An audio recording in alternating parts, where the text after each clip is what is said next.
Marcher en montagne, c'est agréable. Et nombreux sont les randonneurs qui ont parcouru durant l'été et vont parcourir cet automne les sentiers. Dans le département des Hautes-Alpes, il existe des mondes perdus, uniquement accessibles à pied. Nous sommes dans les pays du Buëch, entre le Gapençais et le Dévolu. Ici, au fin fond des vallées, où l'altitude s'élève jusqu'à 1300 mètres, étaient bâtis de petits villages isolés de tout. Leurs noms, Agnelles, Chaudun, Recourt, les Sauvasses. Là, vivaient des dizaines d'habitants pratiquant l'agriculture et l'élevage. Puis, au siècle dernier, les villages se sont vidés. Les maisons sont tombées en ruine. Un jour, un homme de l'ONF, l'Office national des forêts, a eu l'idée de redonner une âme à ces villages. Il a créé Saint-Gite pour accueillir les randonneurs. Cette idée, c'est Retrouvance. Cet homme, c'est Jean-Luc Rouquet. On a repris toute une dalle porteuse, autoporteuse, et les voûtes sont libres. On a juste un petit peu changé. Alors, quelle était l'idée de Retrouvance? Une des idées de Retrouvance, c'était de sauvegarder le patrimoine bâti, qui fait partie de l'histoire de la forêt. Avant, il y avait des villages entiers, avant qu'il y ait la forêt, et lorsque les villageois sont partis au début du siècle, pour stopper l'érosion, les forestiers ont planté. Donc, les maisons qu'on a rénovées sont les derniers témoins, si on veut, de la vie qui se développait dans ces montagnes depuis le XIIIe siècle.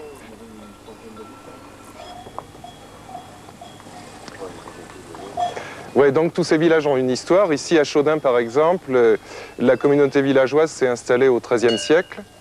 Et tous ces gens-là ont dû partir après 7 siècles d'occupation de ce site-là, en août 1895. Sur place, les bâtiments d'accueil, tous chargés d'histoire, offrent un confort inhabituel pour un site de montagne. Donc ici, on est à côté d'un bâtiment qui, à l'époque, était uniquement un bâtiment à usage agricole. Il y avait la grange à l'étage, et en bas, les étables, et ici, la porcherie dans laquelle nous allons rentrer. Enfin, plus exactement, ce qui était la porcherie, parce que maintenant, on l'a rénovée, et c'est devenu une des chambres des gîtes du circuit Retrouvance. Retrouvance, c'est un circuit pédestre, balisé, qui permet d'aller de gîte en gîte en 6 jours, avec des étapes de 6 heures environ. Ces relais forestiers de l'ONF sont exclusivement réservés aux groupes de randonneurs, ce qui renforce la convivialité et le sentiment d'hôte privilégié, dans un cadre toujours exceptionnel, avec un accueil chaleureux. Aller de gîte en gîte au ONF, on n'a pas l'habitude de ce confort. En randonnée, d'habitude, c'est beaucoup plus rustique. Et c'est très original et on a beaucoup apprécié, d'autant plus que les gîtes sont magnifiques, superbement entretenus. Et vraiment, c'est très original et très agréable. D'accord. Ce qu'on a voulu par le produit Retrouvance, c'était d'une part cette sauvegarde de mémoire et de patrimoine, mais aussi que ce soit un outil de développement local. Donc dans la zone Buëch d'Évoluy, de l'activité en plus est jamais superflu. Bon, là, en l'occurrence, on fait travailler les fermes auberges locales qui préparent les repas qui sont acheminés sur place en conteneurs et servis aux randonneurs.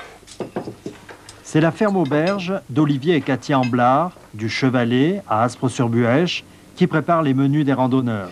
Retrouvance, ça nous apporte des repas, des préparations pour 2 étapes. Et donc pour nous, c'est la possibilité aussi de montrer à des gens, des groupes d'autres régions de France, de ce qu'on fait ici, au niveau local.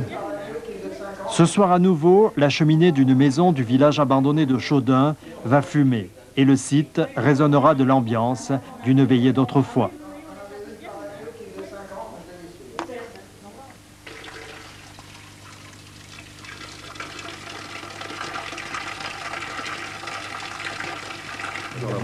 Ce matin, un nouveau groupe quitte les Sauvasses. Jean-Luc Rouquet, un accompagnateur et un agent de l'ONF donneront à chaque arrêt quelques explications sur l'histoire du lieu et le travail accompli pour restaurer les terrains d'altitude. 1894.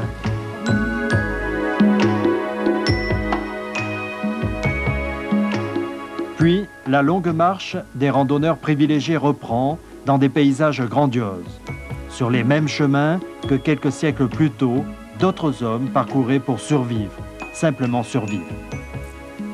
Vas-y, tu lèves... Étonnant circuit pédestre. 5 jours de marche, perdus dans les Hautes-Alpes, à la recherche de villages disparus. Chaque soir, les randonneurs rejoignent un de ces villages oubliés de tous et passent la nuit dans une maison restaurée par l'ONF.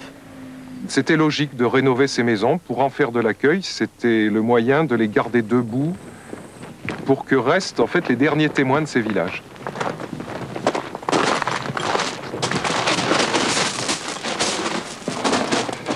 Ici, nous sommes sur le site de Chaudin, qui est un ancien village abandonné. Et là, on rentre dans une chambre de l'accueil. C'était par le passé une porcherie, d'ailleurs.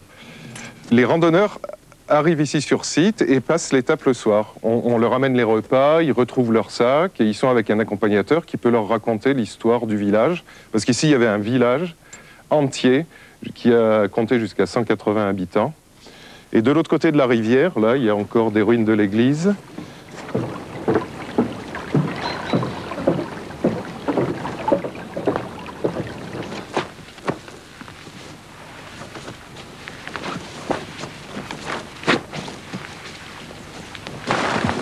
Là, nous avons une photo d'époque qui représente le 5 août 1895.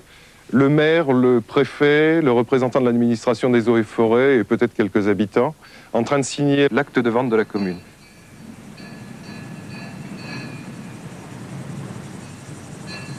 La fin du 19e siècle, c'était l'ère industrielle.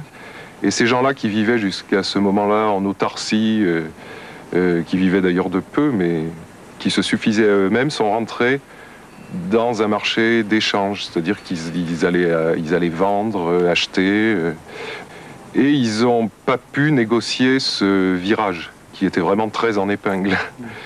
Et ils ont filé la tête dans le mur en essayant de survivre, en augmentant la charge pastorale de toutes les montagnes alentours.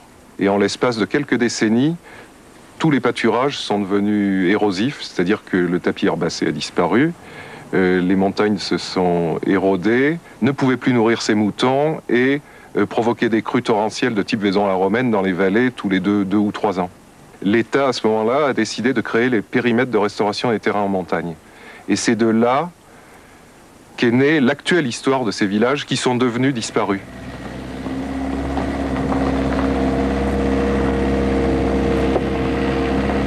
Quand l'État rachetait, il rachetait tout, les terres et les maisons. Certains se sont réinstallés dans le Champsaur ou sur Gap, et d'autres sont partis dans les colonies, comme on disait à l'époque.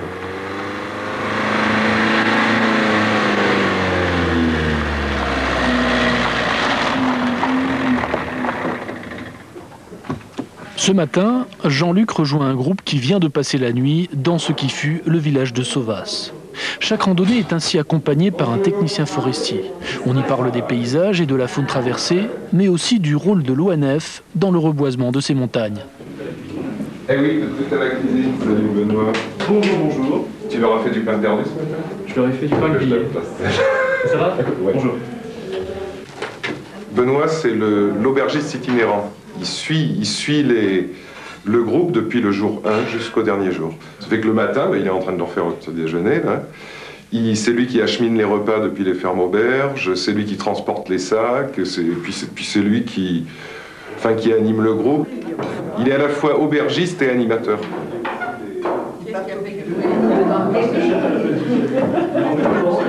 D'habitude, il se fait servir.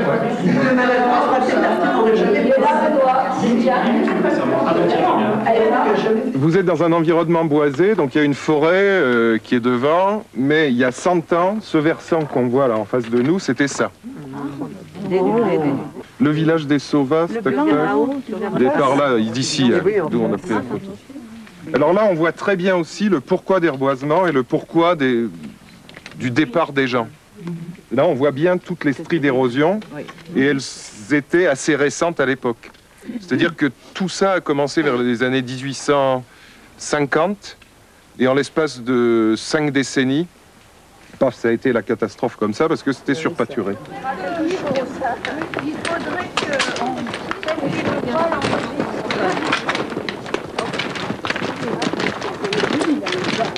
combien ça coûte à l'hôtel pour ça? Il y a beaucoup de villages comme ça. Dans le sud de la France, nous, ONF, dans les territoires forêts domaniales, on peut en recenser plusieurs dizaines, là sur cette partie sud des Hautes-Alpes, uniquement. Maintenant, si on passe dans les Alpes de Haute-Provence et les Cévennes, on passe à des centaines. C'est quelque chose de tout à fait particulier. C'est lié à l'épopée des reboisements. Hein. Planter des millions d'arbres, construire des milliers de barrages pour maîtriser la force des torrents, c'était un vrai combat, quoi. Pourquoi on construit ça? C'est pour maîtriser la force du torrent. Notre problème, c'est pas tant le torrent en lui-même, plutôt que son action érosive sur les berges. Ouais. Ça fait qu'en fait, ce barrage ici est fait pour que les berges se végétalisent.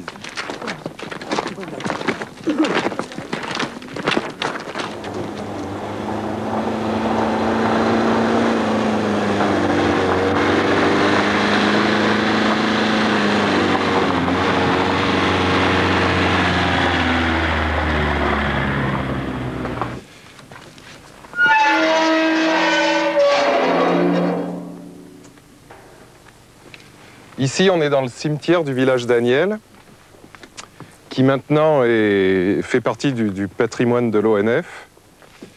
Et quand on se promène dans un lieu comme ça, eh ben moi j'en suis arrivé à me demander comment on pouvait laisser tomber, même si notre travail de base, c'est la gestion de la forêt, gérer les peuplements qu'on a mis en place au début du siècle, gérer la faune, la flore.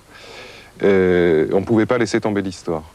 Parce qu'encore une fois, la légitimité de ces lieux sont faits par l'histoire, par les gens qui y ont vécu depuis quasiment toujours. Quand on sauve la dernière maison d'un village qui en a eu 30, quand on sait qu'en 1910, sur un site quelconque, il y avait encore 12 enfants à l'école, ben on sait que si cette dernière maison tombe, la végétation arrive dessus et puis c'est fini.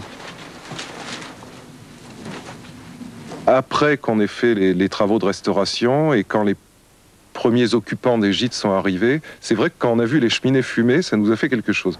Je suppose que les gens diraient « tiens, les cheminées fument », c'est tout.